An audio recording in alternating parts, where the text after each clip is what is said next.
Welcome back to the Jamaican African Travel Channel. Good morning to our loyal subscribers. I want to remind you guys, if you haven't subscribed yet to our channel, please do so, and you'll see when we upload a video, you'll be first to notified. So today we are doing some weeding within the banana orchard. We're molding our Scotch bonnet pepper. Here they call them peely peely, but in the islands we call them Scotch bonnet. And we have Brother Claude here doing his weeding and molding. So it's basically after the rain, you know, we have a lot of overgrown weeds, and we like to keep our shamba clean and clear of all weeds. So I started out doing the flowers and the plants, and here we are. So I want to show you this beautiful soursop tree that we have.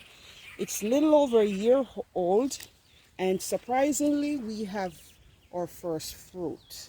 I don't even want to show it. I just want to leave it so that the Most High will protect it from falling and give us something so we can reap our harvest.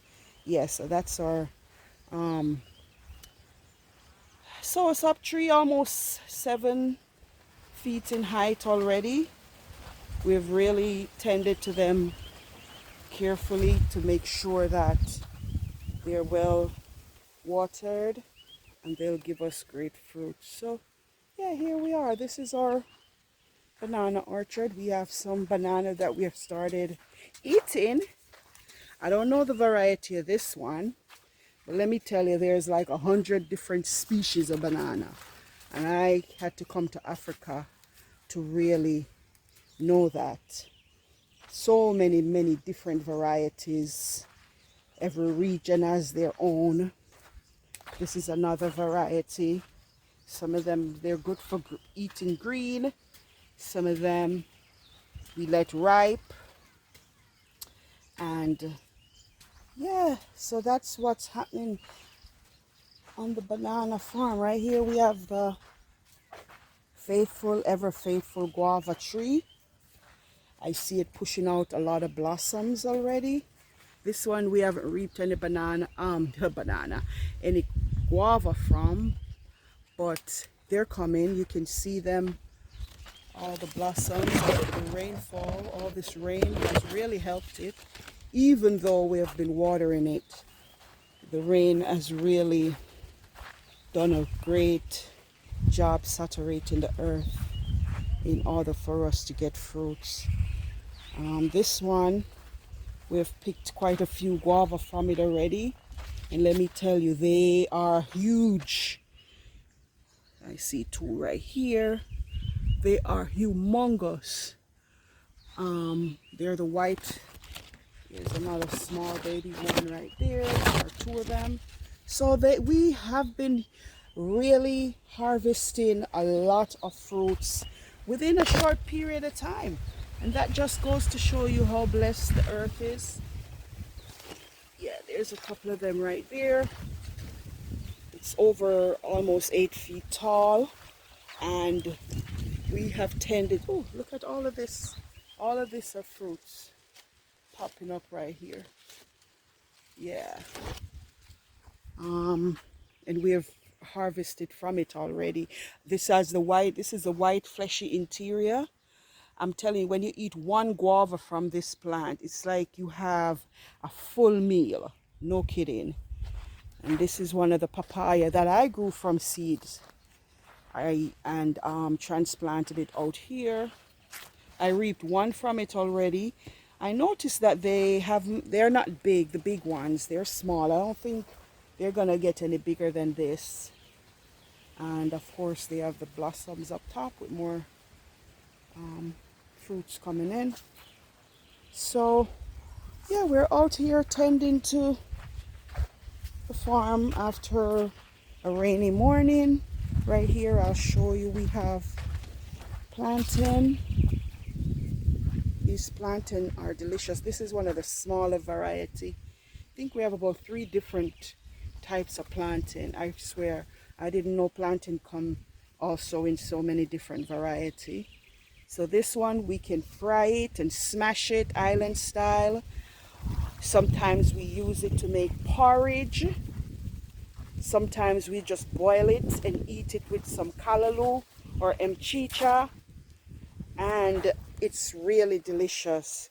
This is one of my citrus fruit tree. One of the mistakes I made is, let me see if I can smell and tell. Smell and tell, yeah, it rhymes. I can't. So one of the mistakes I made was by not labeling my trees. As you know, the orange, the grapefruit, the tangerine, the lime, the lemon. I have all of these fruits planted on Shamba, and I really can't tell the difference. My guys on Shamba have tried to tell me, Madam, this is orange, this is lemon. But to be truthful, I don't know if they even know. So this has a different leaf from that one that I just showed you. And I'm going to do a smell test. I can't even tell. I want to think it's a tangerine, but I can't. But this is another one. I think we have some twisters. I don't know where the root of this is, but they have taken over. I've stood here for like an hour trying to unravel them, but as time goes on, I'll try to pull them apart because they take the tree over. And right here, Claude had planted some more sugar cane. We put right here in this bed. Actually, this bed I had planted some mustard seed, and they did come. The mustard seed did come. I didn't harvest them properly, so I have to go and replant them again. And here, I think this is a grapefruit because of the leaf. I had to prop it up with a stick because the stem, the branch is too weak. You see how breezy it is? Oh, it's so beautiful. It's very breezy today, very cool. The sun is out. It's like paradise. So right here, I have this, and I have to research the name. I know it's a medicinal plant because I got it from seedling and I planted it here maybe a year and a half ago. It has become very overgrown, so I am going to trim it. I have to trim it so that it just doesn't take over. The problem we're having with this tree is that the passion vine has run all along this tree. So we have to be careful in how we prune it up. I need to prune it just so that my grapefruit tree can grow without hindrance. And that's it. This, I think, is an orange tree. This is an orange tree.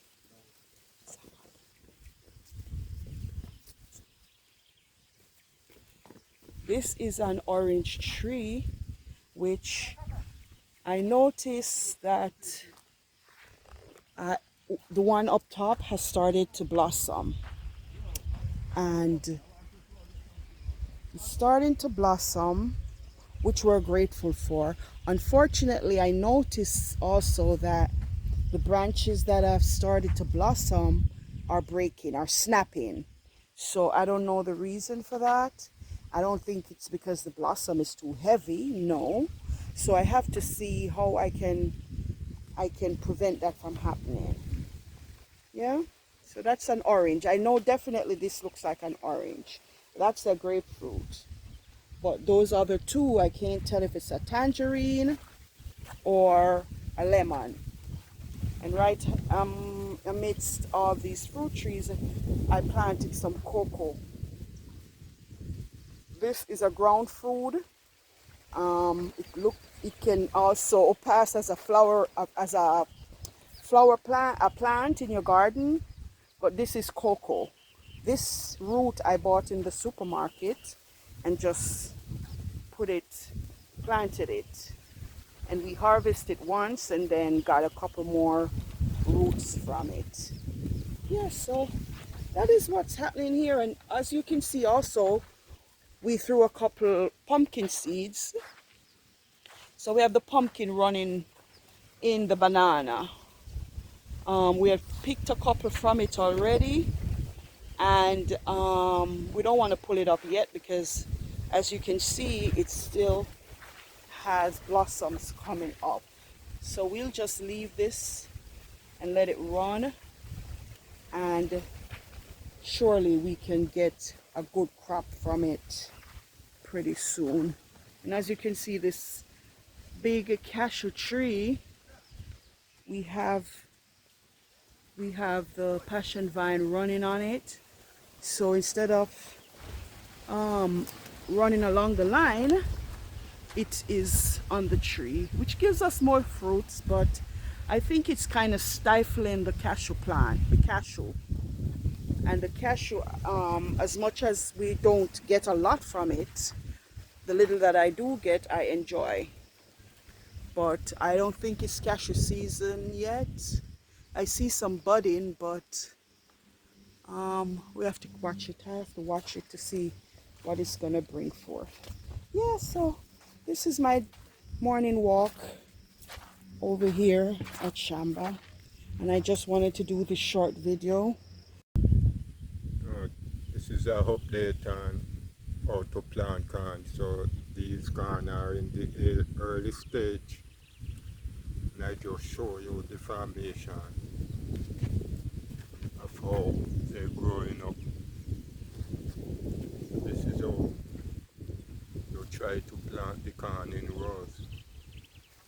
So this way you can plant a lot of corn. When you're ready to harvest, you can harvest tons and tons of corn. Yeah. So I came over here and I started to learn a few tricks of how they plant the corn. Yeah.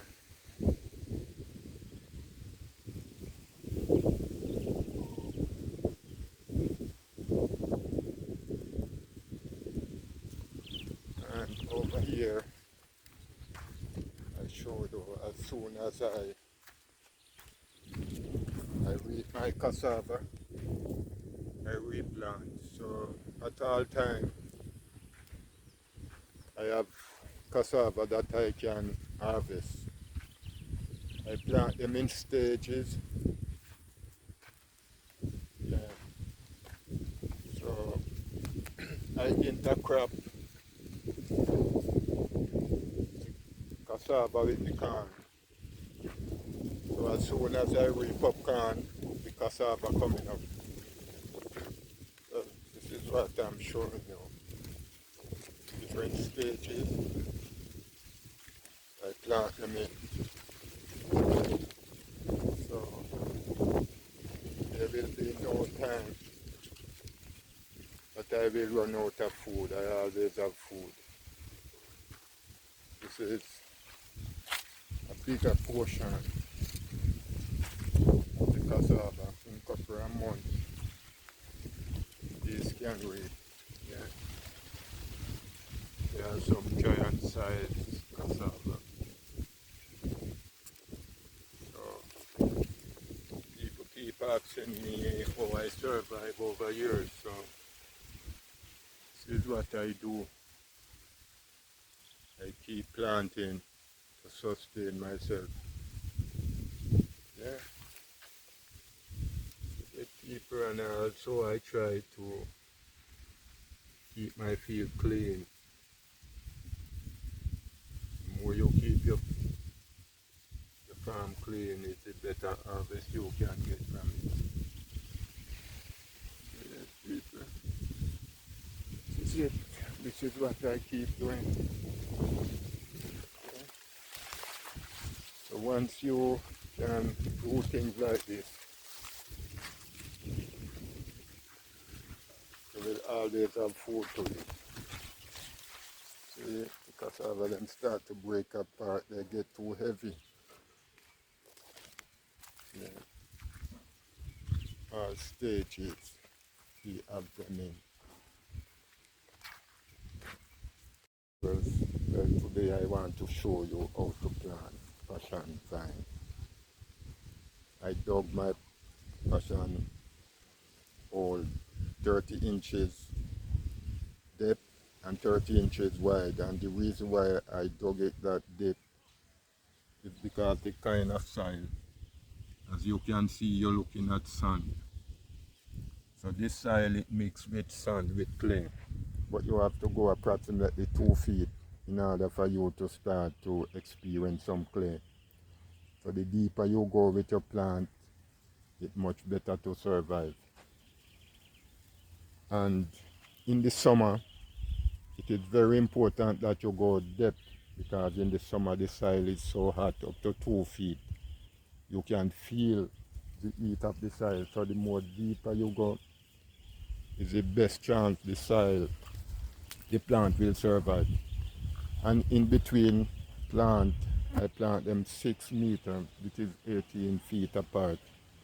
And between rows, I plant them 2 meters, which is 6 feet.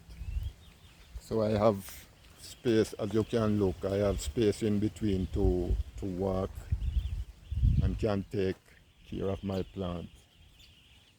And this is how the plant look when you keep it the right way. Don't let too much vine run on each chalice, because what you will find is that the more you have too many vine on the plant on each tree, is that you're going to get less fruit.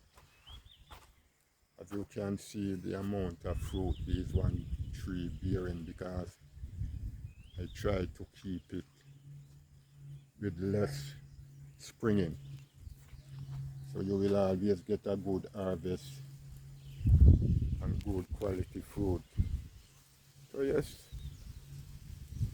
it's when I came to Africa, it's the first time I really eat passion fruit. And now I am a passion farmer, so you can come here and learn things that you never do before. Just look at the size of these passion. So all I do, I go on YouTube and I learn from other people and put it into practice. And this is what I come up with. Yeah. So when you come here, people, if you don't have a plan, you can get a plan and work on it. Work on your plan will work on you.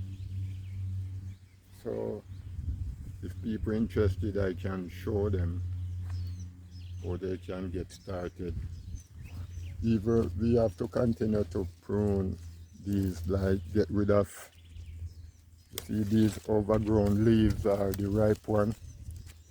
You have to constantly take them off, because what it do, it just suck the substance from the vine, and it can cause your fruit to be less, to get small. So the more you take the overgrown leaf,